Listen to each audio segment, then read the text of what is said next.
Seguimos directamente. Sí, sí, ve conversando porque Bueno, las otras ok, chicas entonces tardan en entrar. ahí está la diferencia entre las dos fenomenologías. La fenomenología gaussiana trascendental y la heideggeriana, fenomenología inmanente. Entonces no la voy a leer porque esa es ahí está pues escrito, Sí, no fue lo hace que falta leer. explicaste ahorita. Exacto. Obvio. Pasemos a la siguiente entonces.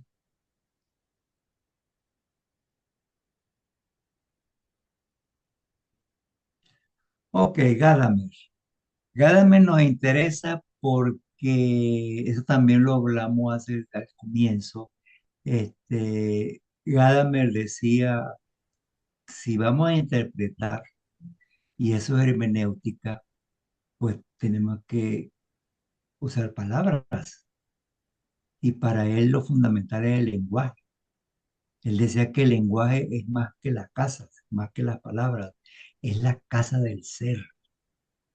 Entonces, a nosotros nos interesa Gadamer por varios conceptos. El concepto de fusión de horizontes, el concepto de alteridad y el concepto de círculo hermenéutico. Fusión de horizontes es la intersubjetividad. Fusión de horizontes es cuando tú estás entrevistando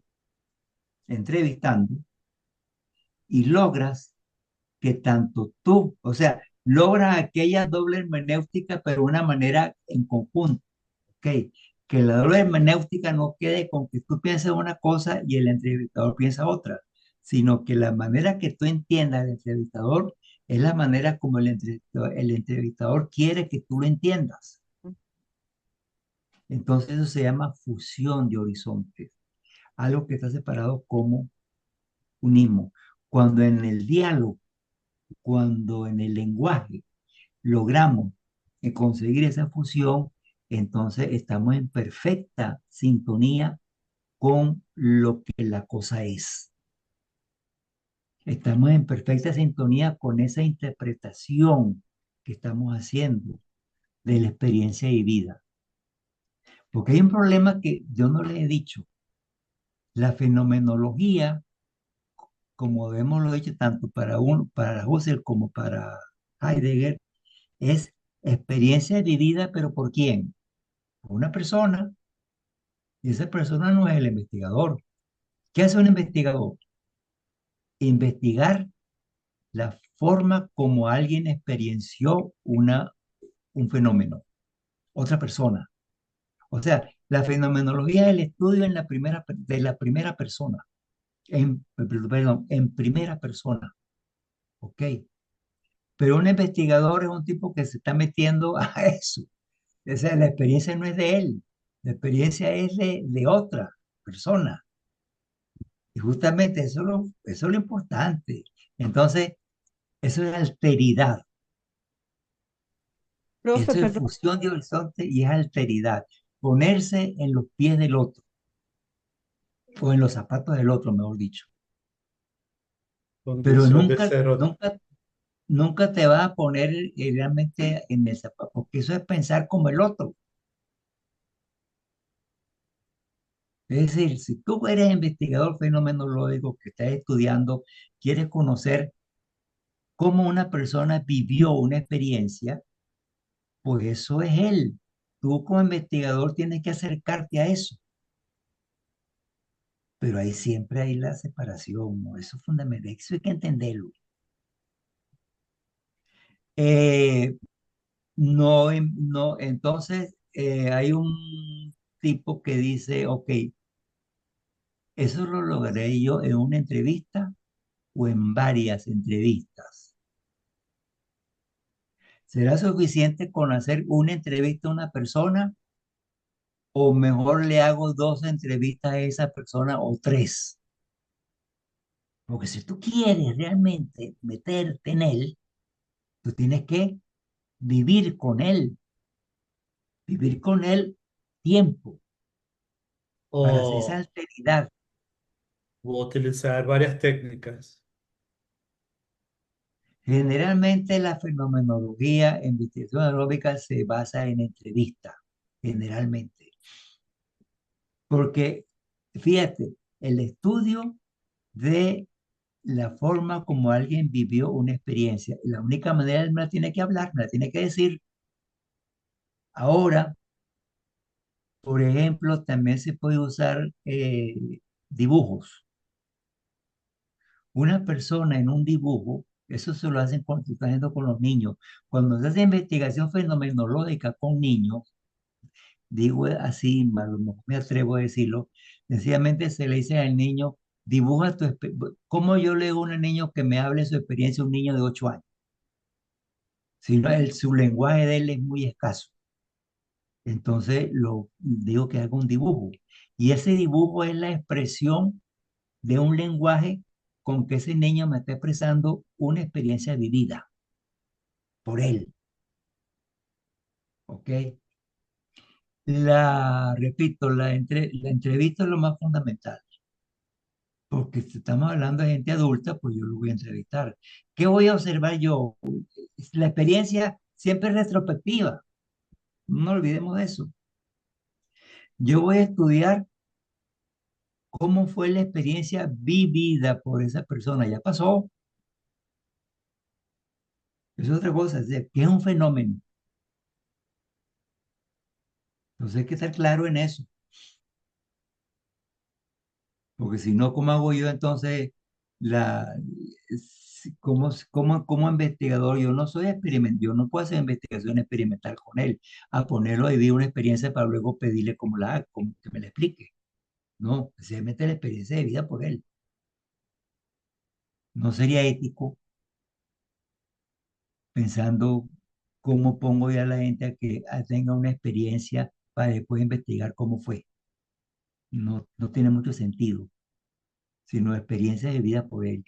Lo que le interesa al investigador es meterse un poquito que aquí hay un fenómeno de enseñanza, un fenómeno por ejemplo, la fenomenología se ha usado mucho en psiquiatría, se ha usado mucho en medicina, se ha usado mucho en la experiencia de tener un tumor, la experiencia de haber pasado una operación, la experiencia de ir a ver una obra de arte,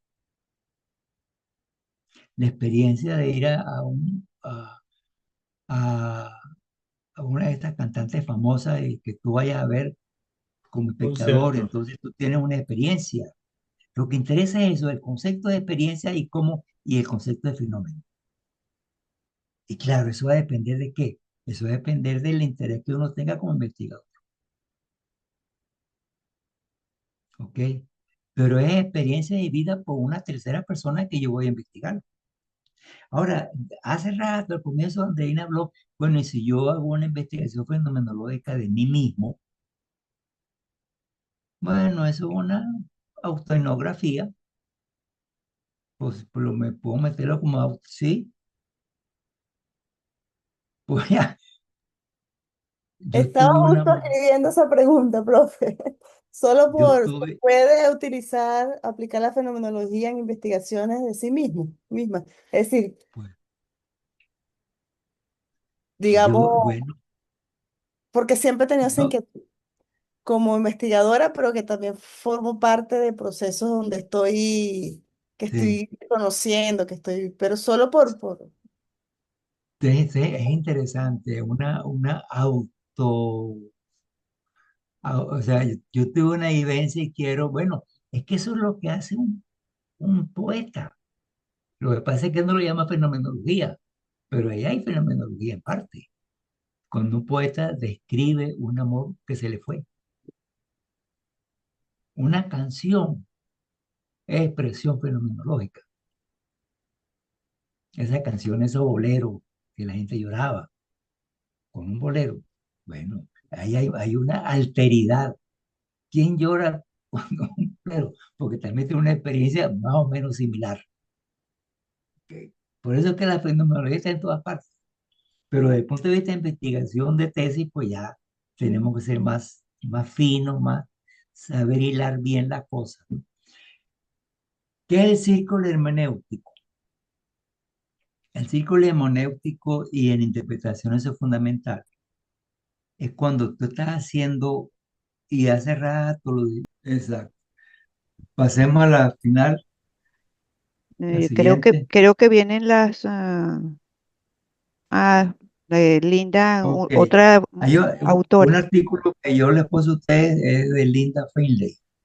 Ella tiene unas preguntas que uno debe hacerse cuando va a hacer una investigación fenomenológica. Entonces yo puse las preguntas allí porque justamente muchas de esas preguntas tienen que ver con lo que yo les dije.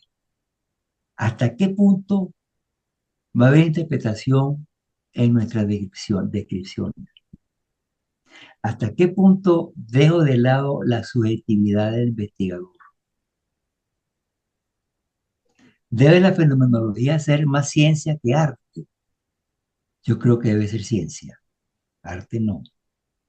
Al fin y al cabo, ¿qué diferencia hay a la hora de la verdad entre ciencia y arte como hecho humano? No debe haberla como tal.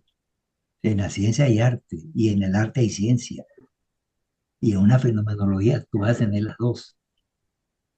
Vas a tener lo sensible tuyo, único, y la ciencia que es un poquito lo generalizado. Y la pregunta de abajo, yo no traté ese punto, pero yo creo que ustedes sí lo pueden decir. ¿Es la fenomenología un proyecto modernista o posmodernista o ninguno? ¿En dónde nos estamos moviendo? Yo creo que en el posmodernismo. Linda, el artículo de ella habla mucho sobre eso y yo lo que quise en cierta manera me di cuenta que varias de las cosas que hablamos tienen que ver con eso. ¿Qué tan fuerte o suave vamos a llamar lo que se llama fenomenología?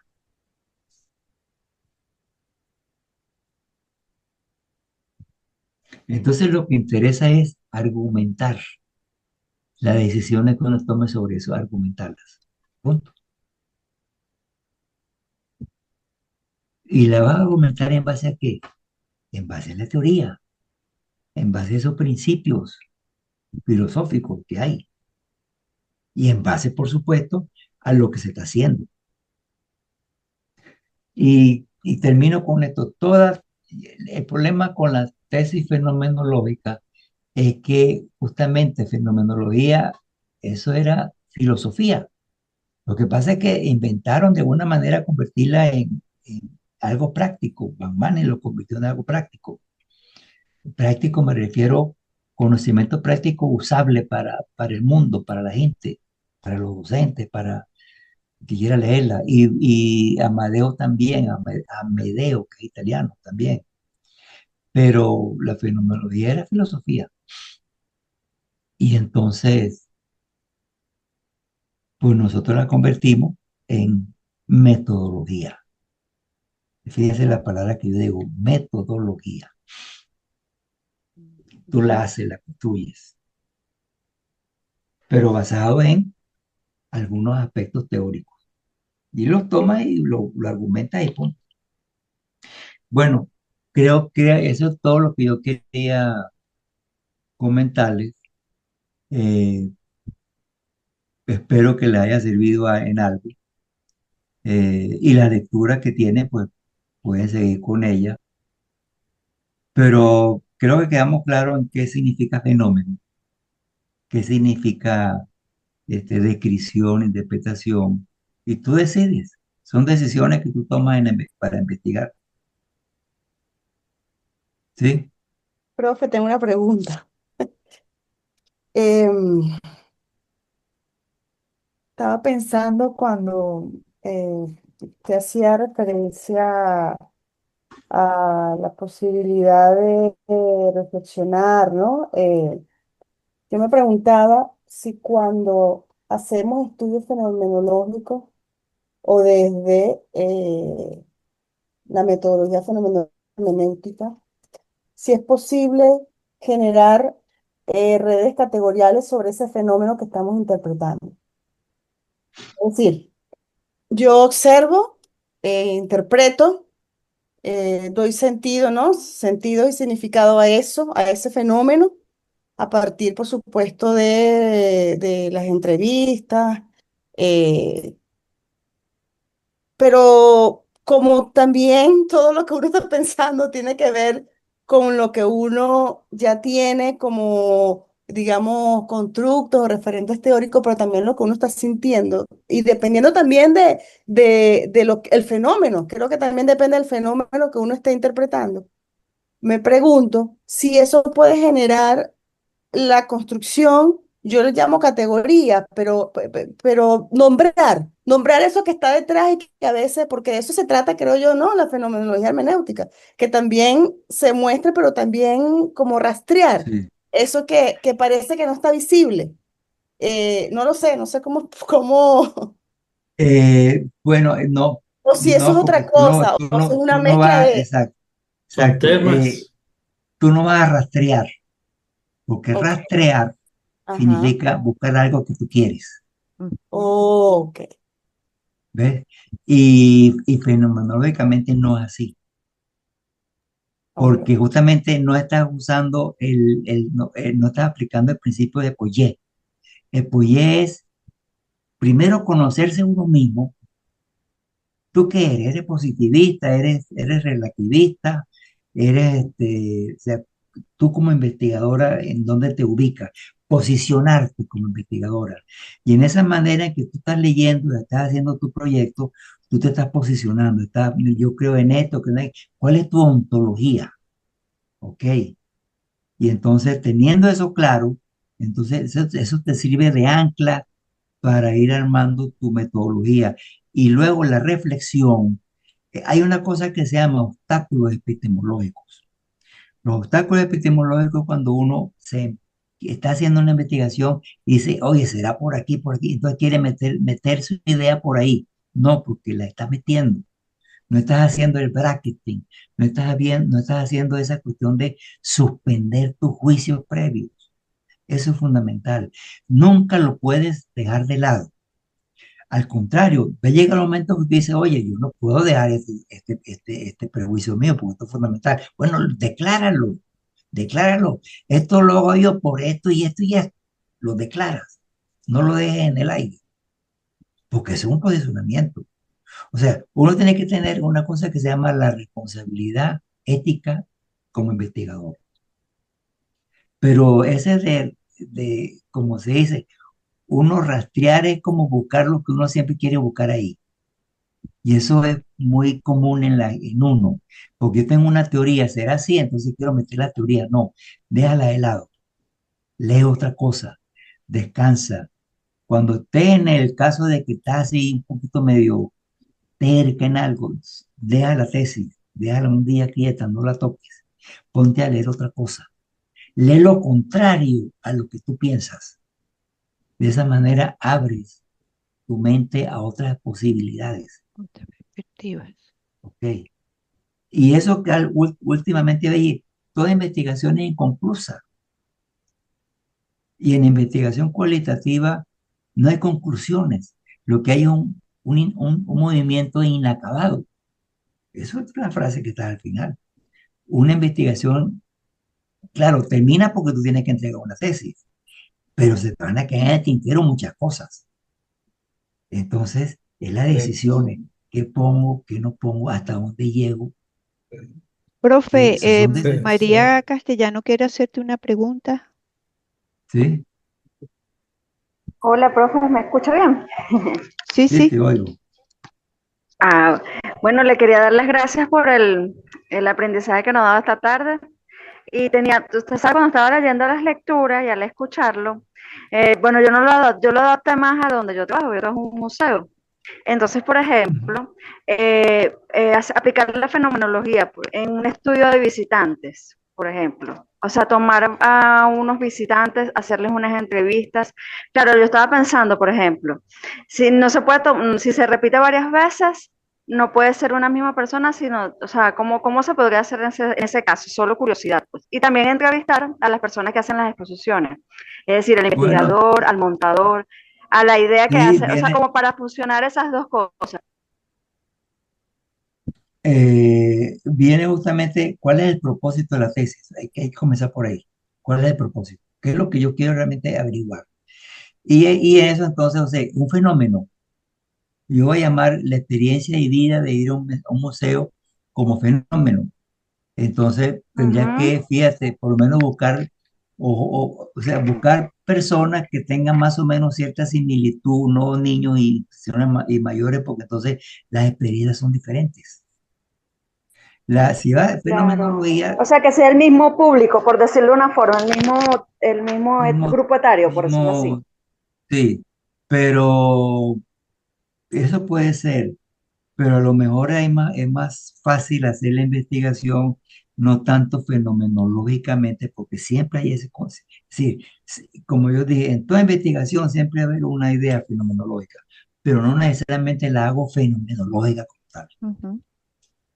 Porque fíjense que hay tesis que se pueden, las percepciones de los visitantes a Ok. un museo, ahí hay cierta fenomenología, pero la voy a hacer más que todo desde el punto de vista de Usted etnografía. sabe que yo, Sí, ya. Por lo menos yo le digo porque, bueno, es importante siempre saber la opinión del visitante porque ese es el fin del museo, pues de que el visitante claro, claro, claro. o sea, Sí. el trabajo que uno hace sea visto, por decirlo así, que sea importante y que la persona se lleve algo. Entonces, pues, Sí. me dio curiosidad ese punto. Y el otro punto que yo tenía, usted sabe que he trabajado varias cosas de Armando Reverón. Armando Reverón, él hacía muchas entrevistas, o sea, ya él por supuesto está muerto. Por ejemplo, uno podría aplicar fenomenología en entrevistas ya realizadas, es decir, o sea, buscando el material documental, buscando en sus entrevistas, bueno, que él no, en sus videos, en eso se No, aplicaría no como vale, fenomenología. no vale la pena mucho. ¿Por qué? Porque lo que vas a tener como dato ya es interpretación, no es experiencia de vida. Ricord, que es Pero, un ok, filósofo, Ricord dice en investigación narrativa, una vida que no es contada no es vivida.